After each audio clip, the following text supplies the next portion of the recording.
લાંબી પરિયોજનાઓને પૂર્ણ કરવા પ્રધાનમંત્રી નરેન્દ્ર મોદીએ પ્રગતિ પહેલની શરૂઆત કરી હતી। પ્રગતિ એ કેન્દ્ર, રાજ્ય અને મંત્રાલયોને એક જ ડિજિટલ પ્લેટફોર્મ પર લાવીને સહકારી સંઘવાદનું મજબૂત ઉદાહરણ સ્થાપિત કર્યું છે, જેના કારણે વિવિધ યોજનાઓ ઝડપથી પૂર્ણ કરવામાં મદદ મળી। અને તે અંગે પ્રસ્તુત છે એક ખાસ અહેવાલ।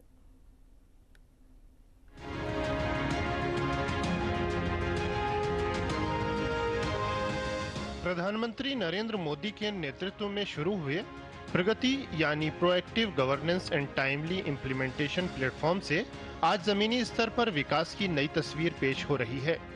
लंबे समय से अटकी लटकी तमाम परियोजनाएं धरातल पर उतरकर लोगों का जीवन संवार रही हैं। ऐसी ही एक परियोजना है छत्तीसगढ़ के रायगढ़ जिले की एनटीपीसी की Lara super thermal power project.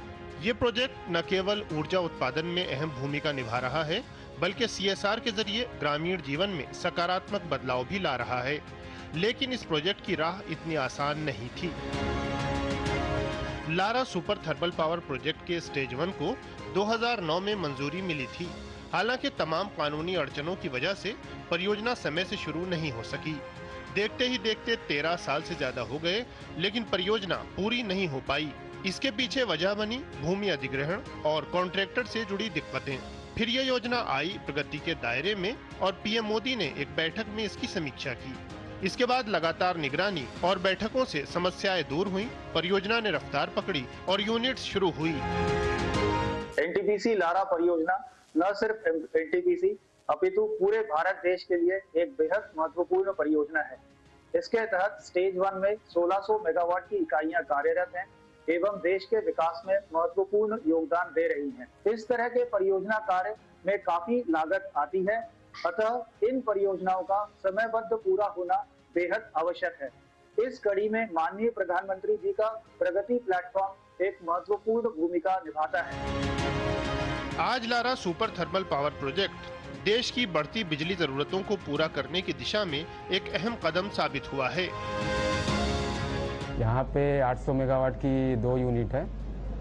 यहाँ से जो बिजली जनरेट हो रही है उसका 50% बिजली छत्तीसगढ़ को जा रही है। इसके अलावा महाराष्ट्र, गोवा, गुजरात, एमपी ये सब को भी बिजली जा रही है। तो इससे हमारा जो कंटिन्यूअस जो 24/7 जो बिजली प्रोवाइड करने का जो गवर्नमेंट का जो है वो इस यूनिट के जरिए फुलफिल हो रहा है। इसके अलावा एनटीपीसी लारा सीएसआर फंड के माध्यम से ग्रामीण परिवारों को मशरूम की खेती से आत्मनिर्भर बना रहा है। कम लागत और स्थायी आमदनी की यह पहल प्रधानमंत्री नरेंद्र मोदी के आत्मनिर्भर भारत और वोकल फॉर लोकल के विजन को भी मजबूती देती है। इससे न केवल ग्रामीण आजीविका मजबूत हुई है, बल्कि पोषण और स्थायी रोजगार को भी बढ़ावा मिला है। प्रगति प्लेटफॉर्म के जरिए प्रधानमंत्री की सक्रिय निगरानी, समयबद्ध क्रियान्वयन और जमीनी असर। Lara super thermal power project इसकी जीवंत मिसाल है। Bureau report, DD news.